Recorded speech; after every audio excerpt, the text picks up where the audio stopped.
おはようございます。画家の小木曽です。今日の動画は、こちら、デッサン力は必要でしょうか？どうでしょうか？必要ないでしょうか？といった動画でございます。今の時代というのはですね、例えば写真とかがあって、それをトレースとかして、ある程度輪郭をふーっと撮れることもできたりとか、風景なんかも写真パッと撮って、ある程度パースフーとかっていうこともできたりして、案外、簡単にできたりするようなところがあって、実際デッサンって本当に必要なんかな、どうかなという人案外いるんじゃないかなと思います。デッサンというとすごく鍛錬修練のようなところがあって、大変やということでですね、あんまり好きやないといった人もいるかもしれません。それについて少し、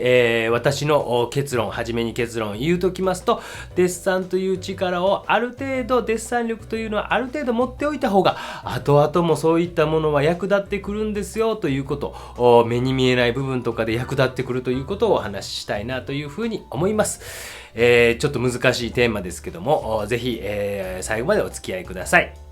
で、そもそもデッサン力っていうのは何なんだろうかっていうことですね。よくデッサン力があるね、デッサン力がないねなんていう風に言われたりしますけども、ちょっとそのあたりを私なりにですね、解釈をしてみようかなと思ったんですが、例えば描き方とかテクニックというのは後の話で、まずですね、物を見るという力じゃないかなという風に思いました。物を見る力とはどうでしょうか？どういうことでしょうか？皆さんは普通に日常を過ごしていて、一つ一つのものをある程度見はすると思うんですが、それを観察するぐらいまでしっかり見るということをするでしょうか？例えばガラスのものがあって、これは100円ショップのガラスだ、これはすごいバカラのガラスだとか、遠く離れて見分けつきますか？で、例えばそれを近くに寄ってみて、うわ、これやっぱり透明度がめっちゃすごいとか言うて、すごく透明度がね、高かったり、すごい光が綺麗に光っていたりとか、そういったところまでじーっと見ていくと、そういうところまで見えてきますよね。例えば皆様は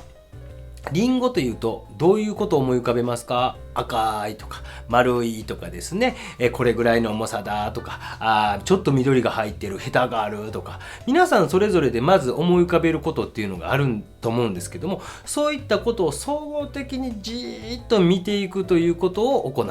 そしてそれがある状況であるとか、奥行きであるとか、何であるとかっていうことを見ていくということをするということをまず大事にしてください。それがデッサンの力のまず第一だと思います。これとこれの距離はどれぐらいあるんだろうかということをまずしっかり見てあげるということですね。これとこれのモチーフがあって、これとこれ、今例えばおじさんの手、さあどっちが前でしょうか、どっちが後ろでしょうかね、こうしたりすると見えたりしますよね。重なったりで、これはテクニックなんですね。後で話はしますが、その前後があるという状況とかを認識することがまずスタートです。とか、モチーフがどういった特性を持っているかということを見るということがまずスタートだと思います。で、その後にじゃあそれを3次元の空間、私たちが生きている世界、皆さんは3次元の空間に生きているわけですね。それを平面、大体絵画とかの場合とか、漫画とかアニメとかっていうのは大体モニターかもしれません、紙かもしれません、キャンバスかもしれません。そういった平面の世界というものを二次元の世界ですね。要は僕らが生きている3次元を2次元に落とし込んでいくという作業を行います。そしてその際に方法論というのが出てきますね。方法論とかテクニックっていうのが出てきます。で、それをうまく駆使していって、ある程度そういうのができているのをデッサン力というふうに考えればいいのかなと思います。形が取れないということももちろんそうかもしれませんが、そういった方法論によって重なってるからおじさんのこっちの手が前にある、こっちの手が前にある、少しずれているとかですね、くっついているであるとかっていうことを3次元を2次元の中に書いて、よりそれを遠近感を出してあげなきゃいけない。遠近感ですね。遠近感を出した時には遠近法という方法があります。英語で言うとパースペクティブって言いますけども、パースペクティブというものは総称です。遠近法の総称。重なりというのも一つの遠近法の一つですね。であるとか、おじさんの手が大きなってる、小さなってるみたいなものも遠近法なんですよ。大きく書く。これは透視図法という遠近法。透視図法って何ぞや。例えば学校の廊下に立った時にピューっとなって窓がピューっとちっちゃいちっちゃいになっていくって向こうの方になんとか室みたいなのがあってみたいなの、それは一点透視図法という方法なんですね。でそのデッサン力というのはものを見て理解して、そして方法を駆使して平面に落とし込んでいく。今の遠近法の透視図法だと一点透視図法といったことであるとか、二点透視図法、垂直は垂直だけど後の部分はパースがついている消失点バーニッシュポイントで、そういったものを理解して、平面に落とし込んでいけるかどうかっていうことなんですね。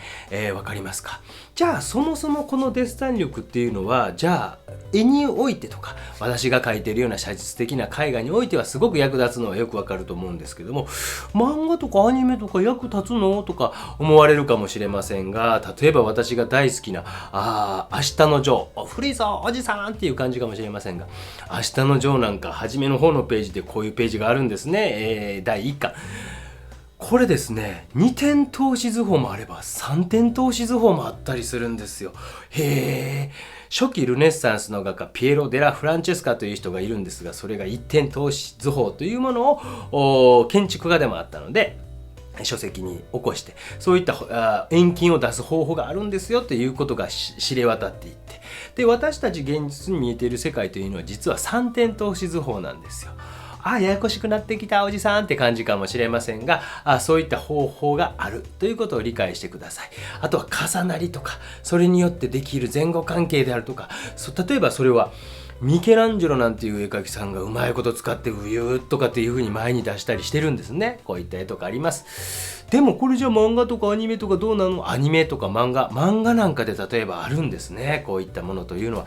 例えばバガボンドなんていう絵、井上達彦先生ですね。竹彦先生かな、井上先生が書かれているこういうページを見つけました。これなんか分かりやすくガッと前に出てるの分かりませんかとかですね、本当にこう透視図法だけでもありますし、遠近法だけでも実は漫画とかにも落とし込めていく。私が大好きな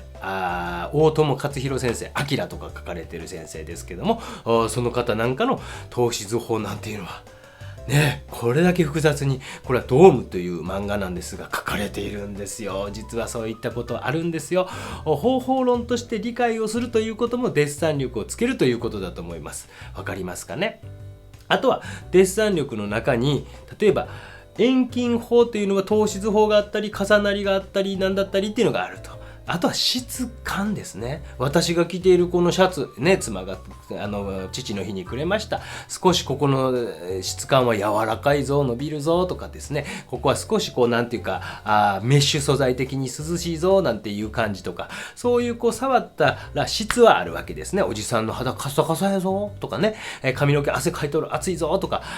でそれは感じているのは実際なんですね。でそれを3次元の私おじさんを例えば画面に定着させていくときに、よりおじさんのガッサガサの肌の質を感じさせてあげなきゃいけないわけですよ。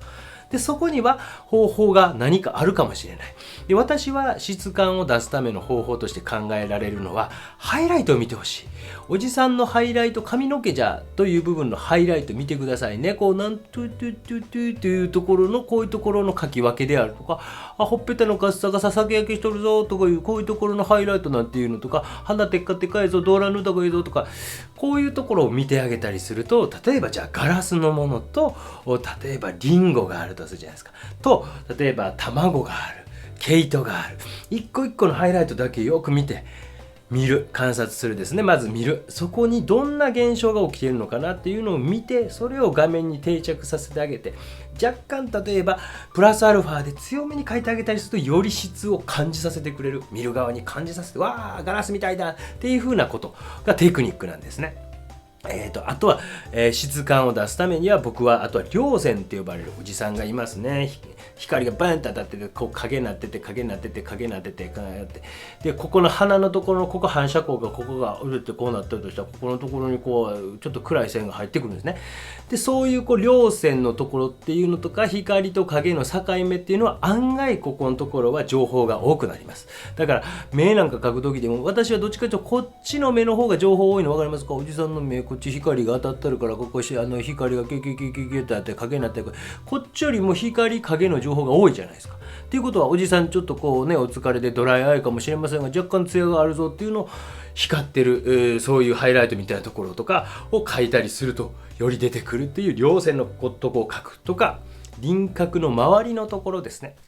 カクッと曲がっているものっていうのは輪郭がパチッとしていてもいいと思うんですけどもちょっと回っていくぞなんていうのは例えばレオナルドっていうのはスフマートという方法でわー霧のようにボケるというふうに書いたわけですよ。でそういった方法を駆使して3次元を画面に定着させていくということを知っているか否かによって、例えばですね漫画とかもアニメとかもそうかもしれません。よく最近の学生さんとかっていうのはデッサン力がじゃああるのかないのかっていうと私は若干落ちていると思ってるんですね。なんでですか。少子化ですね。やっぱりですね大学の数ってそんなに減ってるとは聞かないというかあんまりあそこの大学壊れたぞとか名前変わったりするところあったりすると思うんですけどでも子どもの数というのはググググググっと減っていってるじゃないですか。でも学校自体は変わっていなくて定員は若干減らしていってたりするんですけどもそんなに変わっていないんですよ。ということはどこでもどこか受けたら入れるような状況になってきているんですね。でということはこのぐらいの画力があればどこか入れるからまあいいわと思うかもしれませんし、例えば身近にライバルみたいなのがあまりいなくて、切磋琢磨できないかもしれませんし例えば学校に、高校中学とか高校なんか多いですけど常勤の常にいる先生っていうのが減っているんですよ。で毎日例えば美術部で教わりたいのに今週は月水金しか非常勤の先生来てくれないし非常勤の先生はアルバイトやからなんか部活動遅くまで付き合わずの悪いとかそういったこともあるんじゃないかなと思ってます。だから今回こういう動画をでもデッサン力というのは僕は身につけておいた方がいいんじゃないかという派です。で実はこの議論ってずっと行われていてもちろんそれを全く必要としない作品もあるんですがやっぱり全く必要としない作品っていうのを書いてる人は案外やっぱりちゃんとやったからこそそれを理解したからこそそういった作品を書けるということはあるんじゃないかなと思うんですね。ピカソなんかそうですね。まさにすごいデッサン力を子供の頃から持っていたというのは有名な話です。でちょっとその辺をちょっと皆様理解してほしいなというふうに思います。で、遠近感とか質感とかっていう方法を書くための方法とかですね量感っていうのもあるかもしれません、そういったことを理解していくと少しずつ皆様の画力というのも上がっていきます。じゃあ一般的に、日本の教育の中に置かれているデッサンっていうのはどういうものかなっていうふうにちょっと考えてみましょう。第2章かなとしてですね。じゃあこのデッサンというのは大体まずやるのは卓上デッサンというものですね。で卓上デッサン人によってはもう数かけっていう先生もおられるかもしれません。私どっちかというとそれ反対派なんですよ。いいものをある程度時間じっくりかけて何のために目的でやってるかという理解しながらやっていく方が正解なんじゃないかなというふうに思ってます。どういうこと何を言ってはるんですかって思うかもしれませんが卓上デッサンっていうのは生物画と呼ばれているようなジャンルですが背景を描かないんです。一般論としてはね一般論でじゃあ背景を描かずにそこは真っ白に残しておく。でも真っ白って世の中案外なくて蛍光灯なんていうのが今ちょっと部屋暗くしてます。暗くっていうか電気つけてませんが蛍光灯なんてすっごく白かったりこういうところ絵なんですが白かったりするかもしれませんが現実的には一番白いものは蛍光灯かもしれませんしね太陽かもしれません。で、そういった卓上デッサンの背景というのはそういうふうに真っ白に設定しているんですよ。だからちょっと嘘をついているということをまず頭に置いておいてください。そして、卓上デッサンでポイントとしてはまずはモチーフ形をしっかり取れていますかという、例えば工業製品なんかでよく書いたらめちゃくちゃでかいティッシュ箱に見えますよとかこのコーラって多分350ぐらいのコーラの瓶やけどこれ1リットルぐらいあるんちゃうかみたいなことが起こる人がいたりします。すげえ太いなんかぶっといコーラのあれになってるとかスーパードライヤーになんかめっちゃでかいとかっていうのはあったりしませんか。でそういう形とか工業製品とかを書かすことによって形がちゃんと取れますかっていうことがまず一つです。そしてポイントとしては質を感じさせれますかっていう先ほど述べたようにハイライトとか量感とか量線とかそういったところをよく見ながら書き分けれるかっていうことがポイントになってきます。そして、あとはパースですね。投資図法、遠近法なんですけども、投資図法で2点投資を一般的に使うんですね。2点投資。でも私たちが見えている世界というのは実は3点投資なんですけども、卓上デッサンのなんとなく暗黙のルールとしては2点投資で書きましょうということです。でも漫画家になりたいとかアニメーターになりたいとか、上空から何かババババババヘリコプターかなんか見えた景色かなんかを絵に描かなあかんっていう時は3点投資使うと思うんです、大体。でもそういうことを知っているか否かみたいなことによってそこに落とし込めるかっていうところが3につながってくるわけですね。で、卓上デッサンの場合は垂直は垂直で、あとは投資図法どんどん小さくなっていきますよということを書き分けれるかということです。で、そのプラスよくあるのが、モチーフが手前いっぱい書いて後ろはまあまあ軽めにみたいな感じで、これ何遠近法って学生に聞くと、空気遠近法って結構多くの人答えます。でも私はこれは空気遠近法ではないと思っています。じゃあ何遠近法ですかっていうと、白い嘘をついた紙の白さとモチーフがぶつかり合うぶつかり方が、手前の方がだんだんだんだんだん、後ろの方がちょんちょんちょんちょんちょんちょんちょんちょんなっていってる対比を、嘘をついた以上モチーフとのぶつかりみたいなのを嘘をついて置く前後関係というのを出す対比遠近法だと思っています。だからそういう遠近法、対比遠近法であるとか、質感を描き分けるであるとかっていう目的のためにやっているんだっていうことをしっかりと理解しながら、ただ数書くだけじゃなくてっていう風にしていく方が学習能力というのは上がっていきます。わかりますか？ただ一生懸命書いたっていう本当にこう努力症的な人もたまにいるんです。わー、俺頑張ってる頑張ってる頑張ってる頑張ってる。実は美術って案外努力症ない世界なんですよ。ね、例えば100枚書いたからすごいだろう、俺は6浪しているからすごいんだ、5浪しているんだって言ってもね、ふっと入ってしまう人がいたりとか、すごい若くしてデビューする人もいたりするじゃないですか。だからあんまり努力症って実はないと僕は思っています。で、じゃあ卓上デッサンともう一つ石膏デッサンっていうのもありますよね。で、これは2005年ぐらいに美術の窓さんっていう雑誌から僕も取材があって、じゃあ沖戸先生、石膏デッサン必要ですか、どうですかっていうことを質問されました。これに関してははっきりとはノーともイエスとも言えないんですが、その時そんな感じで答えて、今もそうなんですが、いいところ悪いところって絶対一長一短あります。はっきり言ってしまうと、すごい好きな人とすごい嫌いっていう風に分かれるジャンルだと思います。その中でも鉛筆で描くっていうタイプもいれば、木炭で描くというタイプもいると思います。じゃあそれは多分例えば油絵か日本画か彫刻かとかデザインかとか、その科によって石膏デッサンを課している目的というのがちょっとずつ違うような気がするんですね。例えば彫刻家が描くようなデッサンって意外と黒かったりするんですね。白い像やのにものすごい黒い像と。でも逆に彫刻家から見たら、日本画とかデザインの鉛筆で描いてるデッサンとか、なんか軽いねみたいな感じで、ちょっとずつその目的があるんです。例えば彫刻家っていうのはそういう量感とか重さみたいなものを目標にしていきましょうというところがどっちかというと主にあるのかなと僕は思っています。一方、日本画とかデザイン画というある程度正確精緻に描けていかないとダメだよ、それに立体的な感じを感じさせてあげる方法を知っているということを分からせるということをするということが目的ですよということであるとか、じゃあ油絵家って何ってなると、それにプラスなんか作品的な感じ、もう例えば彫刻家からするともう石膏像じゃないじゃないかみたいなデッサンとかも出てくるんですね。だから目的っていうのがすごく難しいなと思います。で、僕はでも石膏デッサンのいいとこ悪いとこ両方あるんですね。形がやっぱり何ミリか違っただけでもすごく狂いが見えてしまうじゃないですか。しんどいなーって感じですよね。で、それを一生懸命直すということでもう諦めたってなる人と、もっと直すもっと直すっていう人がいて、もっと直すもっと直すっていう人じゃないと石膏デッサンっていうのは上手くなっていかないですし、ちょっとずつ違う妥協しないっていうことをしていくということが実は石膏デッサンにとってすごい大事なことなんですね。で、これっていうのを、例えばデッサン全体として考えたときに、例えば仕事に就いた時に上司からお前ここを直しとけ、はい分かりました、シャシャシャシャ直しました。上司がもっとお前こう直しとけ、うっせえな、もうやめ、そんな言うんだったら俺やめてやるよって言うか、くっそもうちょっとじゃあこうかな、もうちょっとこうかな、おお良くなったじゃないかっていうことを繰り返してできる人の方が多分仕事としては出世もしていきますよね。でそういうふうに考えていくと、例えば勉強ができ、一生懸命勉強を過去に勉強したことがあるっていう人は、勉強好きな人ってそんないないと思うんですよ。もう私めっちゃ勉強好きっていう人ももちろん中にはいると思うんですけど、大多数はそんなことはないでしょ。でその中で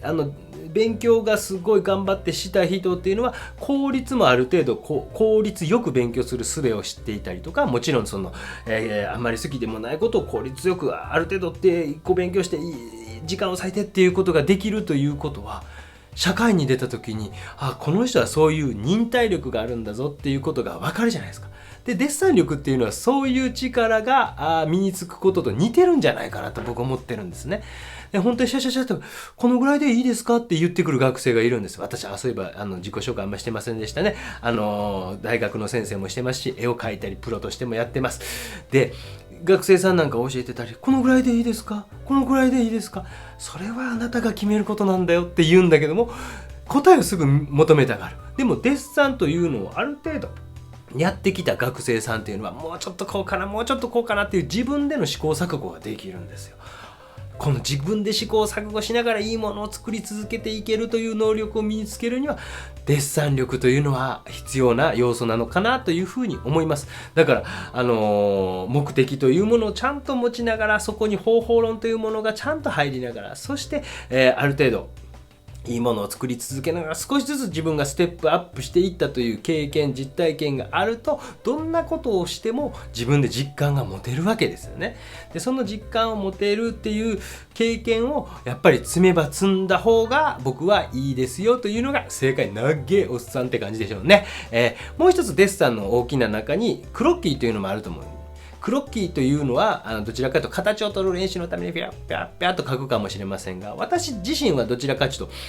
一本の線でそれで立体や量感や質感やぐらいまで出せないかなという訓練をしていたり、画面の構成を作るということを目的にしていたりとかっていうことのためにやっていました。ねえ、ただ形取るためだけにいっぱい書いたんで先生見てくださいって言うんじゃなく、何のためにあなたはやっていますかっていうことを少し考えられてみてはどうでしょうか。結論というのはなかなか難しいんですが、私はそういったことをやってきた世代です。やっぱり子供たちも多かったのでやってきて、今思うとそれはすごく良かったなと思ってます。デッサンというものをちゃんと、もちろん僕が高校生の時とかあんまり分かってやってなかったです。どこどこ大学に受かった、こういう絵描けば東京芸大入れるんやなんていうふうに思ったりしてましたが、年を取ってくるごとに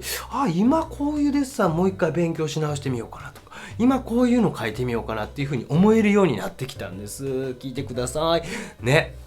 皆さんもだから今デッサン力が必要か否かも初めから投げ出してしまうんじゃなくて、何か目的のためのデッサンというのを勉強してみたりっていうことの時間を使ってみると、自分自身の忍耐力も上がるかもしれませんし、完成度みたいなものも上がるかもしれません。画材なんかもいろんな画材を使われてもいいかもしれませんし、そのあたりは自分の目的を持ってデッサン力というのを身につける。でそういったものが蓄積されていくと、例えば学生さんが就職活動したいなとかですね、いう時にそういうのが役立ってくるかもしれません。なんかアニメとかのキャラクターデザインやるから私にとってはもう他デッサンとかやりたくないっていう人も、見たらやっぱり顔なんかずれてるでとか、骨格割れへんでって見る人見たらすぐわかるんですよ。だからそういう意味でもちょっと勉強したり修練鍛錬するような時間を若くない人がいっぱい見てるか、私のチャンネルはね。でもそういうのをある程度経験積んできて、もう一回立ち返っていくという作業を常に繰り返していくということをされてみてはどうでしょうか。本日はデッサンは必要か必要ないか、自由にやりたかったら必要ないと思いますよ。でも長いことこれから人生長いことやっていくんだったらば、やっぱりやっておいた方がいいかなと思います。よくデッサンは全ての基礎だなんていう人とかもいますけども、すごく大きな言葉としては合ってますが、もう少し具体的に、じゃあこれはこの目的のためというふうに考えてやった方が効率よく成長できるんじゃないかなと思います。本日は以上です。ではチャンネル登録よろしくね。チャンネル登録よろしくね。SNS もやってます。よろしくね。